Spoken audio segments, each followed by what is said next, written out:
Jirania rail স্টেশনে fancy deal কাণ্ডে চাঞ্চল্য। জিরানিয়া রেল স্টেশনে ফেন্সি ডিল কাণ্ডে নেমেছে তীব্র আলোড়ন। সূত্রে জানা গেছে, এই ঘটনার সঙ্গে জড়িত থাকার অভিযোগে এখন পর্যন্ত 3 জনকে আটক করেছে ক্রাইম ব্রাঞ্চ। আটক ব্যক্তিরা হলেন হিমাংশু ঝা, রাজীব দাশগুপ্ত এবং অরুণ কুমার ঘোষ। গোপন সূত্রে পাওয়া তথ্যের ভিত্তিতে এই অভিযান চালায় পুলিশ। ঘটনার পর জিজ্ঞাসাবাদের জন্য 3 জনকেই ক্রাইম ব্রাঞ্চের সদর দপ্তরে নিয়ে যাওয়া হয়েছে। সার্বিক বিষয়ে বিস্তারিত জানিয়েছেন ক্রাইম ব্রাঞ্চের ইন্সপেক্টর রুহুল আলম। তিনি জানান, তদন্ত চলছে এবং এই চক্রের আরও কয়েকজন সদস্যের সন্ধান করছে পুলিশ।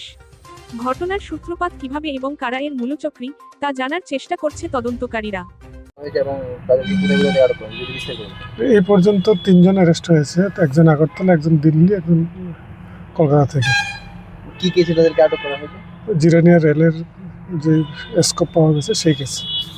3 জনে কি মানে রাজ্যের নাম বহিরেছে? একজন দিল্লির, 2 জন আগরতলা। তাদের নামগুলা? অরুণ কুমার ঘোষ, রাজীব দাশগুপ্ত, হিমাংশু ঝা। 3 জনে কি এখন ত্রিপুরাতে রয়েছে না এখন বাইরে কি আরো আনা হবে? 2 জনে আগরতলায় এখন। আর কি কেউ এই কেসে কিছু আপডেট রয়েছে? তো বাকিরা বলা যাবে না, ইনভেস্টিগেটিং ম্যাটার। ব্যুরো রিপোর্ট, জনতার বার্তা।